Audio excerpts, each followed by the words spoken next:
जमहूरी है और उसको रद्द किया जाना चाहिए। ये हमने chief election commission of India को भी लिखा है और इलेक्शन के जितने अधिकारी हैं उनको इस बारे में हमने रिप्रेजेंटेशन दे दी है। एक तो बहुत बड़े पैमाने के ऊपर धांधलियाँ हुई हैं, बैलेट बॉक्सेस के साथ, ईवीएम्स के साथ छेड़छाड़ हुई है, इलेक्ट्रॉनिक वोटिंग मशीन्स को टैंपर किया गया है, करप्ट प्रैक्टिसेस हुई हैं और ऑफिसर्स खुलकर भारतीय जनता पार्टी के कैंडिडेट का काम कर रहे थे। और साथ ही साथ जो सबसे बड़ी बात यह है कि उसको किस तरीके से इलेक्शन लड़ाई गई है बीजेपी की कैंडिडेट को, ये समझने की ज़रूरत है। बीजेपी कैंडिडेट 2 एफिडेविट भरता है, एक 11 तारीख को जो कि गलत होता है, वो एफिडेविट आधा अधूरा होता है, उसमें बहुत सारी खामियां होती हैं और उसमें से पेजेस गायब होते हैं। रिटर्निंग ऑफिसर कहता है भाई ये तेरा ये हो गया है तो तू दोबारा से भर, लेकिन वो कहीं उस वक्त मौजूद नहीं होगा कैंडिडेट। उसने 13 तारीख को दूसरा एफिडेविट भरा कि पहला खराब हो गया है, गलत हो गया है, तो 13 तारीख को, जबकि डेट एफिडेविट और नॉमिनेशन फॉर्म भरने की डेट 12 तारीख को ख़त्म हो चुकी थी। 12 तारीख के बाद रिटर्निंग ऑफिसर के पास कोई पावर नहीं है वो किसी का भी नॉमिनेशन फॉर्म या एफिडेविट एक्सेप्ट करे। लेकिन रिटर्निंग ऑफिसर ने उसकी जो पहले से ही उसके खिलाफ शिकायतें हमने की हुई थी, कोई बीजेपी के लिए काम करने वाला आदमी है, संघ से मिला हुआ आदमी है और उसको उसने 13 तारीख को वो एफिडेविट एक्सेप्ट किया, जो कि ईसीआई की वेबसाइट पे आपको साफ दिखेगा 13 तारीख को लोड हुआ है।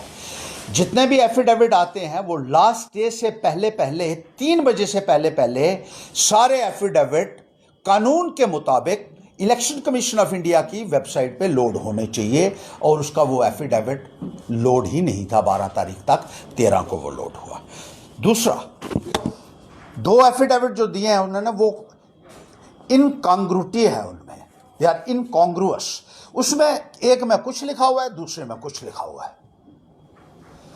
मेल ही नहीं खाते हैं आपस में। तीसरी बात, दोनों एफिडेविट्स में कॉलम्स खाली हैं और जब कॉलम खाली होता है किसी भी एफिडेविट में तो वो आदमी इलेक्शन नहीं लड़ सकता है, वो रद्द हो जाता है नॉमिनेशन फॉर्म। हिंदुस्तान में आज तक कभी ऐसा नहीं हुआ कि कॉलम खाली हो और उस आदमी को इलेक्शन में लड़ने की इजाजत दी गई हो। The candidature of that candidate has got to be rejected as per the orders of the supreme court and various other courts. लेकिन कॉलम खाली होने के बावजूद भी उसको इजाजत दी गई रिटर्निंग ऑफिसर द्वारा और उसको इलेक्शन में न केवल खड़ा होने की इजाजत दी बल्कि उसको जो है पूरी इमदाद भी की गई। चौथा, नो ड्यू सर्टिफिकेट लेने पड़ते हैं विभागों से अगर आपने सरकार से कोई भी चीज़ जो है वो ली है, और ख़ास तौर पर अकोमोडेशन अगर आपने ली हो सरकारी पिछले 10 सालों में तो आपको उसका ब्यौरा देना। एक एफिडेविट में ये बीजेपी का कैंडिडेट कहता है कि मैंने कोई अकोमोडेशन नहीं ली पिछले 10 सालों में, और दूसरे एफिडेविट में कहता है मैंने 2 अकोमोडेशन ली है, एक उधमपुर में ली थी, एक जम्मू में ली थी। अब अगर आपने अकोमोडेशन ली थी तो मैंडेटरी प्रोविजन है कानून में कि आपको नो ड्यू सर्टिफिकेट देने हैं कि मैंने कोई बकाया मेरा हर एक चीज़ का, रेंट का देना है नो ड्यू सर्टिफिकेट, बिजली का देना है, पानी का देना है, टेलीफोन का देना है, जो उसने एक भी नहीं लगाया हुआ है। और अगर ये नहीं लगाए हों तो कैंडिडेचर उसका जो है वो रद्द हो जाता है। लेकिन उसके बावजूद भी रिटर्निंग ऑफिसर ने उसको खुली छूट दी और उसकी पूरी इमदाद की। कल्यूजन में एक फ्रॉड है जो मिलजुल के रिटर्निंग ऑफिसर और दूसरे अफसरों ने मिलकर बीजेपी के कैंडिडेट्स को जो है वो आगे लाने के लिए किया है, जिसके लिए उनके खिलाफ क्रिमिनल केस भी बनता है। 5वां, अगर आप दूसरा एफिडेविट देते हैं और डेट से पहले देना पड़ता है तो डेट के बाद दिया गया है, उसमें एक अंडरटेकिंग देनी पड़ती है कि पहला आप मेरा एफिडेविट जो है that should be treated as null and void and the second affidavit needs to, और वो अंडरटेकिंग भी आपको वेबसाइट पे अपलोड करनी होती है, जो कि कहीं नहीं है, ना अंडरटेकिंग दी है और ना ही वेबसाइट के ऊपर वो अपलोड हुई है। 6, जैसे ही नॉमिनेशन फॉर्म आता है, एफिडेविट आता है, उसको फौरी तौर पर रिटर्निंग ऑफिसर को वेबसाइट के ऊपर अपलोड करना है, और 24 घंटे से ज़्यादा आप लगा ही नहीं सकते हैं। आप कहते हैं 11 को इसने भरा और 13 को कैसे अपलोड हो रहा है फिर? सातवां, जो तथ्य उसने बयान किए हुए हैं उसमें डिस्क्रिपेंसीज हैं, बहुत डिस्क्रिपेंसीज हैं उसमें। और 8वां, 12 तारीख को सारे के सारे फाइनल एफिडेविट्स जो हैं वो अपलोड होने चाहिए। रिटर्निंग ऑफिसर की जिम्मेदारी है, जो कानून में लिखा हुआ है, जो कानून की किताब में लिखा हुआ है। तो 13 तारीख को अपलोड कैसे कर रहे हो आप एफिडेविट को, जबकि लास्ट डेट 12 तारीख है?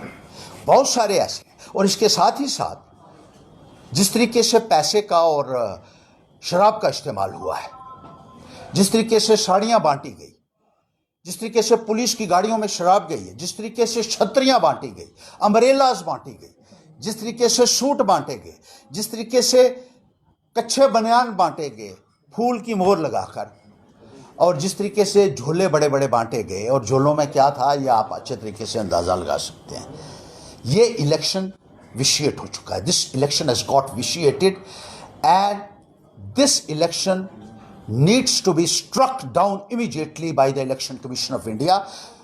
We have represented to the Chief Election Commission of India, the Chief Electoral Officer and all other election authorities concerned that this election should be declared as void ab initio. If they do not do so, we shall approach the Supreme Court of India and we will ensure that this election process is struck down and fresh elections are held in Chennai constituency at the earliest. Not only that, we seek stern civil and criminal action against the officers who have colluded with the BJP candidate to ensure his victory, who have accepted his nomination papers in violation of the directions laid down by the Election Commission of India and the Supreme Court. Even the directions of the Supreme Court of India have been violated with impunity. इसलिए हम ये मांग करते हैं कि ये फौरी तौर पर इसमें कार्रवाई हो और उन अफसरों के ऊपर गाज गिरनी चाहिए जिन्होंने जमहूरियत के साथ एक भद्दा मजाक किया है और इस तरीके से भारतीय जनता पार्टी को कैंडिडेट को गैर कानूनी तरीके से मदद की है।